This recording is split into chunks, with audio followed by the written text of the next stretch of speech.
Sahabat Kompas.com, kabar mengejutkan datang dari Lembaga Biologi Molekuler IKMEN. Lembaga tersebut resmi terintegrasi dengan Badan Riset dan Inovasi Nasional atau BRIN mulai September 2021. Namanya pun berganti menjadi Pusat Riset Biologi Molekuler atau PRBM IKMEN. Peleburan tersebut sempat menuai kontroversi lantaran ada 113 tenaga honorer yang tidak diperpanjang kontraknya atau diberhentikan. Sebenarnya, apa sih lembaga IKMEN itu? Dikutip dari situs resminya, IKMEN merupakan lembaga penelitian pemerintah yang bergerak di bidang biologi molekuler dan bioteknologi kedokteran. Keberadaan lembaga ini sudah eksis sejak zaman pemerintahan Hindia Belanda. Jika dilihat dari sejarahnya, IKMEN tak lepas dari sosok Ahmad Mohtar. Ia merupakan dokter yang juga direktur lembaga IKMEN pada masa pendudukan Jepang. Tak hanya itu, ia rela mengorbankan hidupnya demi keselamatan para peneliti IKMEN lainnya.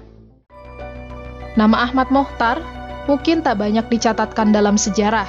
Namun, jasanya sebagai pelopor kebangkitan ilmu pengetahuan bagi Indonesia dinilai sangat besar.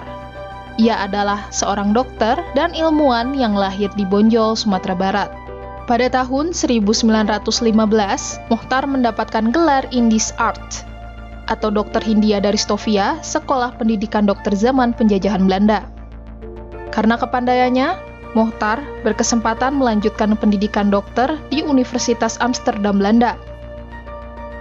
Ia lulus pada tahun 1927 dengan mematahkan hipotesis Noguchi, seorang ahli bakteriologi Jepang, tentang Leptospira sebagai penyebab penyakit kuning. Meski bukan orang Indonesia pertama yang berhasil menempuh tingkat doktoral di Belanda, Mohtar adalah yang pertama tetap memilih berkiprah sebagai dokter ilmuwan setelah kembali ke tanah air. Pada tahun 1937, Mohtar bergabung dengan Lembaga Penelitian Genes Kundik Laboratorium yang kemudian berganti nama menjadi Lembaga IKMEN. Karirnya saat itu memuncak hingga pada 1942, Mohtar diangkat menjadi pemimpin Lembaga IKMEN. Ia menjadi orang pertama yang menduduki jabatan tertinggi di IKMEN. Karir Mohtar di IKMEN ternyata berakhir menjadi tragedi. Ia dijadikan kambing hitam atas tewasnya 900 Romusa pada tahun 1944. Jepang menuding Mohtar bekerja sama dengan stafnya untuk membunuh para Romusa. Ia disebut sengaja mengganti vaksin TCD atau tifus, kolera, disentri dengan kuman tetanus supaya para Romusa tewas. Setelah dilakukan investigasi, diketahui memang staf Mohtar menyuntikkan cairan yang dibilang vaksin tersebut.